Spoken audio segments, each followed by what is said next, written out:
अपने दर्शकों को सारे नतीजे, राजस्थान से एक बार फिर से कर्नाटक पर आती हूं और जो नतीजे आ रहे हैं वो मैं अपने दर्शकों को एक बार बताना चाहती हूं।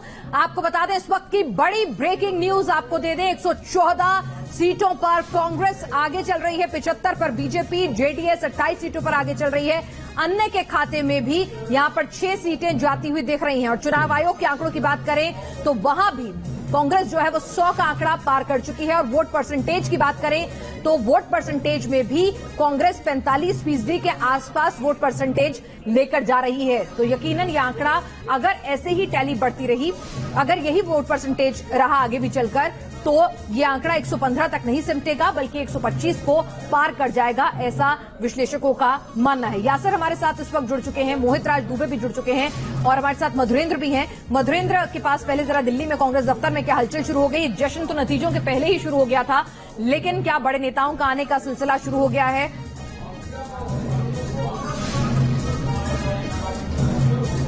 देखिए, कांग्रेस में अगर नेताओं की बात करें तो बड़े नेताओं का आने का सिलसिला अभी नहीं शुरू हुआ है। खासतौर पे कांग्रेस के जो प्रवक्ता हैं और जो मीडिया सेल के अधिकारी हैं वो सब आ चुके हैं और साथ ही कार्यकर्ताओं का हुजूम जो हम सुबह से देख रहे हैं वो लगातार बना हुआ है। कांग्रेस के जो कार्यकर्ता हैं ढोल नगाड़ों के साथ, और यहाँ तक कि कोई हनुमान बनकर तो कोई राम भक्त बनकर यहाँ पर पहुंच चुका है। साथ ही हम देख रहे हैं कि कांग्रेस के कार्यकर्ताओं में जो उत्साह है वो काफी ज्यादा है कांग्रेस दफ्तर में, क्योंकि लगातार यहाँ पर मैं देख रहा हूँ कि दिल्ली के तमाम अलग अलग हिस्सों से लोग पहुंच रहे हैं जो कांग्रेस के साथ लंबे समय से जुड़े रहे हैं, जो निराशा के गर्त में लंबे समय से रहे हैं, लेकिन उनको अब कर्नाटक के परिणाम ने एक नया जोश दिया है, एक नया जज्बा दिया है। उन्हें लगता है कि कांग्रेस से उम्मीदें जो है अभी बधी हुई है। उन्हें लगता है कि कांग्रेस जो है वो फिर से वापस कर सकती है। उन्हें लगता है कि कांग्रेस को साउथ का जो दरवाजा है वो तोड़ने में सफलता मिली है, उसके बाद नॉर्थ में भी कांग्रेस आगे बढ़ सकती है। तो इन उम्मीदों के साथ यहाँ पर भारी संख्या में कार्यकर्ता इकट्ठा हो रहे हैं, भारी संख्या जी। मैं यहाँ पर अपनी पीसीआर टीम से रिक्वेस्ट करूंगी कि जरा जो ताजा आंकड़े आ रहे हैं, रीजन वाइज जो आंकड़े आ रहे हैं, जरा वो भी तस्वीरें जो हैं यहाँ पर हमारी जनता को साफ करें। क्या कुछ ब्रेकिंग न्यूज आ रही है, कौन आगे चल रहा है, कौन पीछे चल रहा है, जरा वो तस्वीरें भी लगातार हमें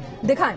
और साथ ही साथ हम अपने दर्शकों को ये भी बता दें कि इस वक्त जो इलेक्शन कमीशन के आंकड़े हैं वो भी सीधे सीधे तौर पर जीत दर्ज करवा रहे हैं कांग्रेस की। शुरुआती रुझानों में 100 सीटों पर कांग्रेस जो है वो आगे चल रही है, 100 से ज्यादा हो गई हैं, अब वो आंकड़े 102 पर पहुंच गए हैं।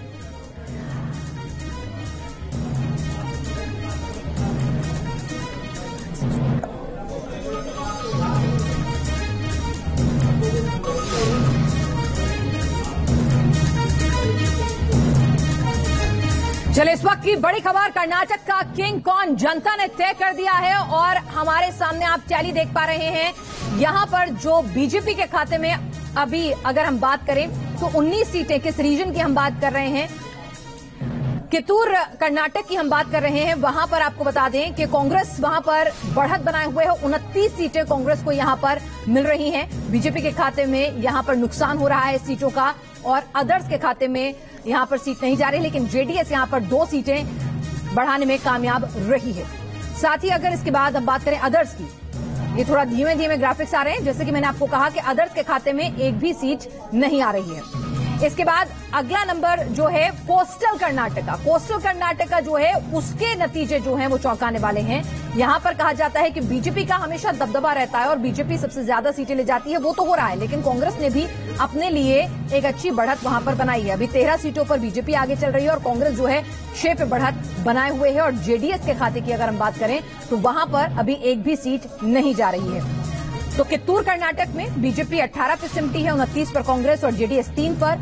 और कोस्टल कर्नाटक में बीजेपी ने बढ़त बनाई हुई है, लेकिन नुकसान हुआ है, 13 सीटों पर बीजेपी आगे है। और साथ ही हम आपको बता दें एक और बड़ी खबर आ रही है, बीजेपी को 36.2% वोट परसेंटेज मिला है। इलेक्शन कमीशन का जो आंकड़ा आया है, कांग्रेस को 43.1%, हालांकि यह आंकड़ा पहले 45.1% था। लेकिन इस वक्त की बड़ी ब्रेकिंग न्यूज आपको बता दें, जेडीएस को 12% वोट शेयर मिला है। जेडीएस के खाते में 12% वोट मिला है और 115, जी हां 102 से निकलकर 115 सीटों पर इलेक्शन कमीशन के आंकड़ों में अब कांग्रेस जो है वो आगे हो गई है। और तस्वीरें जश्न की आप देख रहे हैं, जश्न की तस्वीरें आ रही हैं और निश्चित तौर पर कांग्रेस के पास एक लंबे अरसे बाद इस तरह का जश्न मनाने का मौका मिला है। कर्नाटक जैसा बड़ा राज्य पूर्ण बहुमत के साथ उसके खाते में जाता दिख रहा है। इलेक्शन कमीशन ने भी बहुमत दे दिया है। इलेक्शन कमीशन ने भी अपने शुरुआती रुझानों में 115 सीटों पर कांग्रेस को बहुमत दे दिया है। यहां पर राहुल देव जी का यह आंकड़ा कुछ